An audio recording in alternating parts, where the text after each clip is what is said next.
What's up guys, Greg Baer here. Well, it's already spring and it's already time for another spring garden tour. So let's cut the chit chat, cut to the intro and get this video started.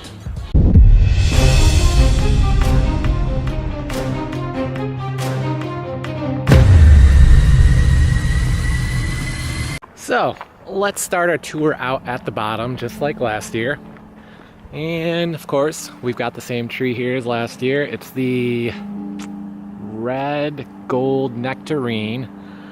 This one has been massacred straight down to the main branch so many times and it's always popped back, and this year it's really doing well.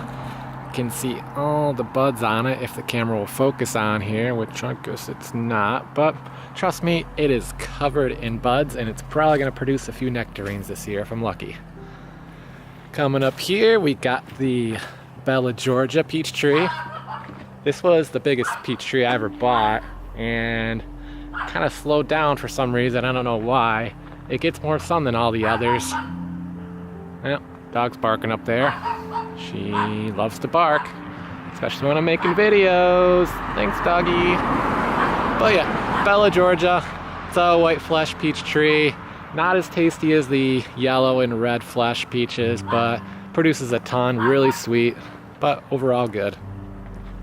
Coming up, we got the first of the white princess peach trees. I have 4 of these. When I bought them at Lowe's, they had the guarantee that they would produce fruit in the first year, which they did, but it wasn't anything special because the trees were half the size they were right now, and yeah, nothing too crazy. Coming up, another white princess peach. And here we have the Extraordinaire red rocket peach. Really interesting tree. It will only get about 3 feet in diameter, but continue to grow up to 15 feet tall. Produces full-size yellow flesh peaches. These are the best peaches you'll ever have in your life. Hopefully I get enough to sell at the produce stand this year. And interesting fact, I used to have a tiger Oscar in my 55-gallon aquarium, and this is the whole reason I got the tree. He's actually buried underneath here. So I kind of attribute why these peaches taste good to that, because I love that fish and he's paying me back with some really tasty peaches. Coming up, got another white princess. As you can see, these things are pretty butchered. I cut them way down. I cut about 50% of the growth off. Really opened up everything, so there's not going to be any airflow issues this time. I treated everything. Had a lot of issues with brown mold and just general rotting of the peaches. So took care of that this year. Hopefully everything's going to be great. This peach tree used to be probably about 4 or 5 feet taller. I knocked this one way down. It was starting to get close to the power lines, and opened up the middle, created a really nice V, which is what peach trees are supposed to look like, and cleared out all the mulch on the bottom, got all the peach pits out, so hopefully that disease doesn't come back anymore. And this one also has lots of buds on it, and the leaves are actually starting to open up too. Camera won't focus on anything small. There we go. There's a little leaf popping through. Don't see any pink on the buds yet, but should in the next 2 weeks or so. I have a feeling I'm probably gonna get a lot of peaches off this one. Last year I probably dropped close to 100 pounds of peaches on the ground alone, and then the rest kind of got ruined with the brown rot. So hopefully everything's gonna be great this year.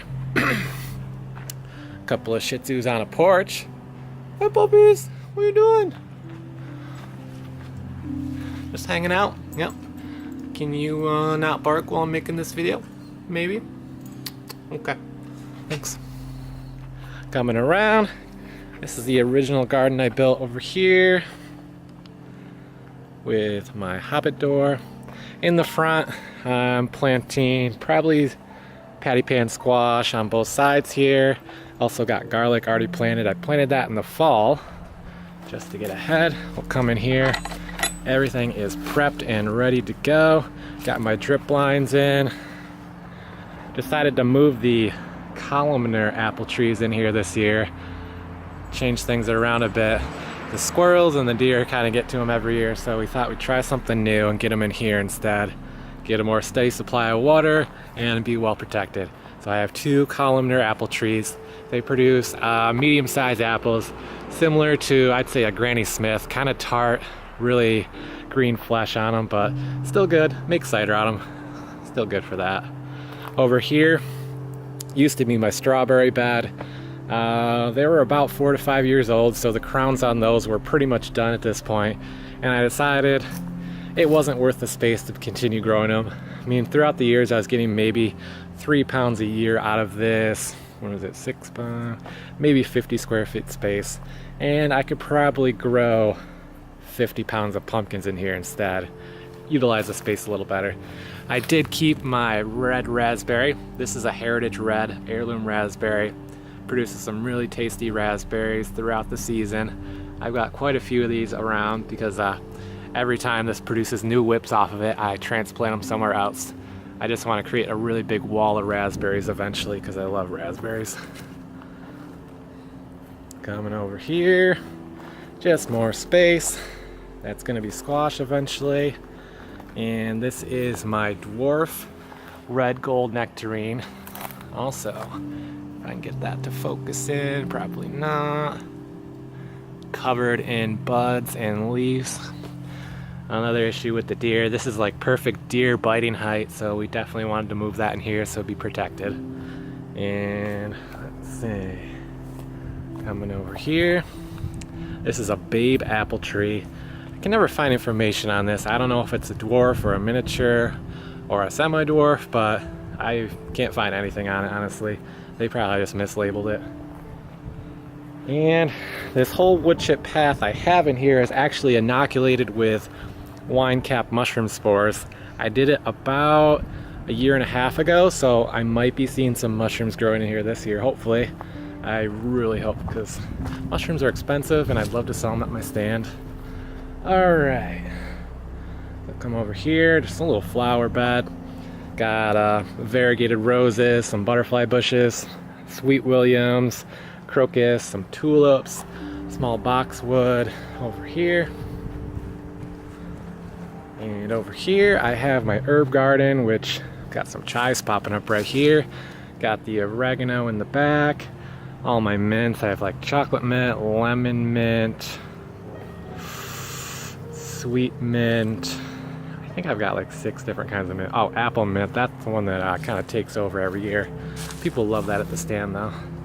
And over here, got a couple blueberry bushes, raspberry, raspberry, raspberry, raspberry, blackberry, blackberry. And right here we have the Asian pear. This one is very susceptible to irregular watering conditions. So if you have a horrible dry spell and then it rains out, the fruit itself will actually crack from the plant trying to put the water into the fruit, and you'll have these horrible cracks on the fruit, and they're pretty much useless at that point. So I did have about 40 pears on this, but I only got 3 that were actually edible because the rest cracked so bad. Oh, that's that. I'm gonna try to figure out how to keep a regular watering schedule on this year, hopefully. And just got some azaleas on this side. They came with the house 5 years ago when I bought her. All right, I'll come on the back side here.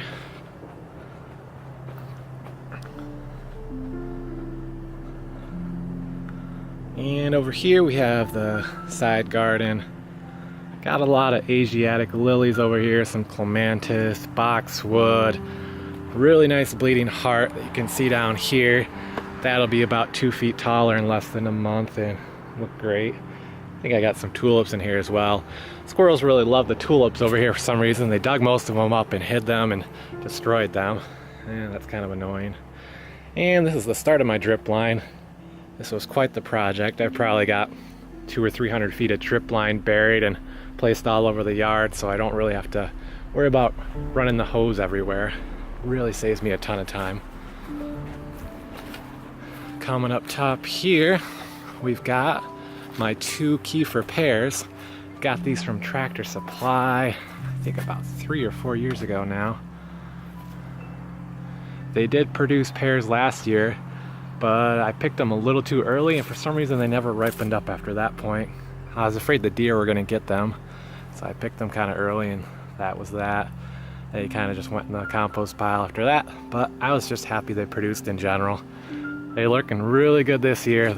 The buds are swelling up really fat, so should be another great year. Over here, got my Honeycrisp apple, which leaves are just opening up on here. You can see. And another Honeycrisp. Got both of these from Tractor Supply as well. Tractor Supply has had some really nice trees in the past 4 years I picked up. Sometimes it's hit or miss, sometimes they get bad batches. This year at Lowe's and Tractor Supply, the trees just don't look good. Luckily they don't need any, but the stems on them are just tiny. They just don't look like they're gonna make it, honestly. So not buying anything this year.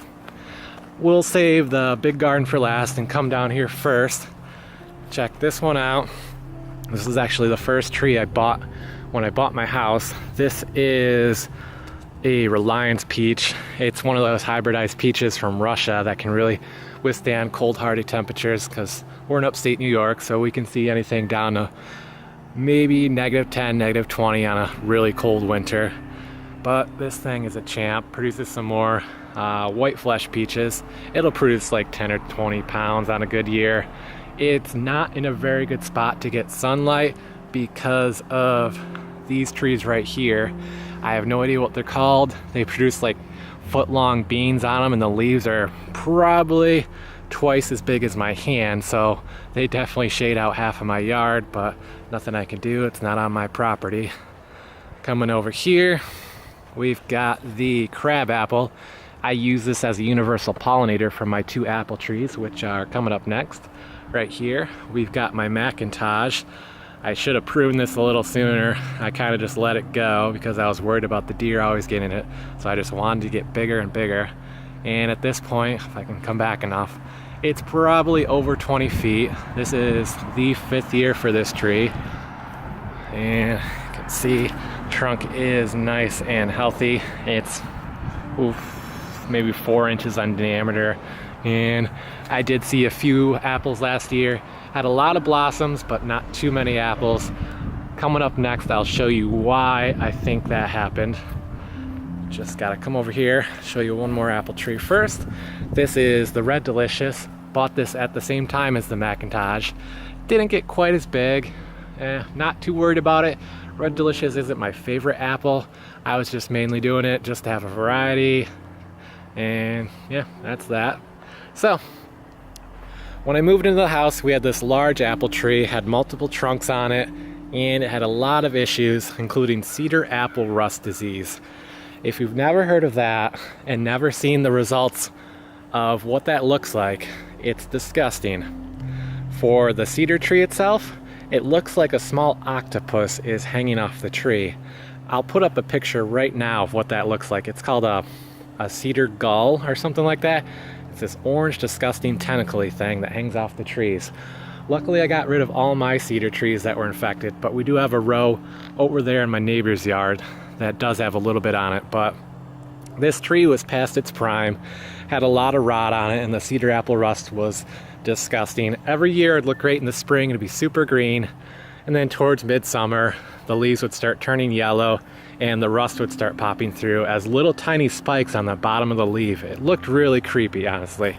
But yeah, this week I decided to get rid of the tree, and sad to see it go. I'm not one that likes to chop down trees because, you know, my purpose here is to plant trees and help the environment, but this thing was ruining everything else in my yard and ruining my produce, so I had to get rid of it. But luckily I have a lot of apple wood to smoke stuff on when I want to use it on my grill, so it's a win-win in general. We'll come over here, see my last apple tree. This is a Yellow Delicious. I got this one last year on clearance at Lowe's for $15. It looked like it was gonna die, but it made it through the winter, and it does have a lot of growth on it. A lot of leaves coming through. I don't expect any buds this year, of course, but I'm just glad to see it healthy. It's right next to this drainage ditch here, so it probably gets a nice steady supply of water, and hopefully the roots will actually grow down into the drainage ditch to give it a pretty much a never-ending supply of water.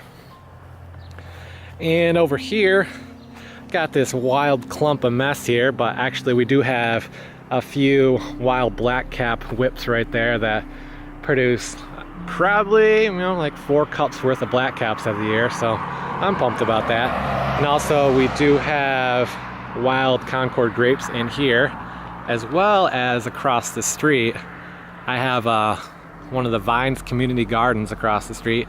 For those of you not from the Binghamton area, Vines is like a community supported agriculture thing. It's to help urban youth get involved in agriculture, as well as they grow a lot of food and sell it with CSA and donate the money to charity, of course, and also donate some produce to CHOW, which is Broome County's local food bank. All right, so now we're coming up here. This is just a random box we put together a few years ago. Right now it has garlic in it, that rhubarb which is popping up. I thought this thing died like 2 years ago. It didn't do anything for 2 years, it stayed dormant, and then all of a sudden last year it popped up, and this year it looks really good, so probably gonna get some rhubarb at the stand this year. We planted the asparagus about 2 years ago now, so this might be the year to finally actually get some. I think I have George Washington and some form of purple asparagus in there. Really pumped. I love asparagus, but it's just way too expensive to buy. And last but not least, this is my pride and joy, my big garden. Got my dwarf Cavendish banana. I went to Orlando in the beginning of March and went to a Home Depot to see what it would be like down there versus up here. Just an amazing experience to see palm trees instead of apple trees and crab apples, and just to see lemon trees, orange trees, grapefruits, mangoes, guava for sale instead of your typical stuff you'd see up in New York State. This is the expansion right here. I did this last fall. I added probably another 30 feet of rows in here, which is all gonna be different kinds of squash, and I'm gonna go cucumbers and different kinds of beans on the fence. And right here I'm gonna split this up between another row of tomatoes and more squash right here. And I also have soft-neck garlic and elephant garlic planted last fall in here. And of course, all this compost is from the Endicott composting facility, which I like to plug every video because it's an amazing place. The city of Endicott, if you haven't heard this before, they came up with the idea that it's cheaper for them to make compost and give it away than to find time to bring it to the dump. So they have their own windrow machine. They make compost by the ton. They have probably 10 rows by 100 feet by 8 feet by 8 feet tall of compost, and by the end of the year it'll all be gone because the local gardeners just eat it up like me. I usually get probably 5 to 10 truckloads a year of this stuff. Completely free, awesome place. They also have wood chips for free. So just a great utilization of natural resources. And of course got the drip line set up in here. Coming down here, got my greenhouse. I threw all my lawn clippings from my final mow in here, and what I'm gonna do once I plant my tomatoes is I'm gonna cover up the soil around the tomatoes, create a nice moisture barrier, and also give a place for the worms to be and the microbes to start their process. And by the end of the year, all this will be nice, brown, delicious compost for my next garden season.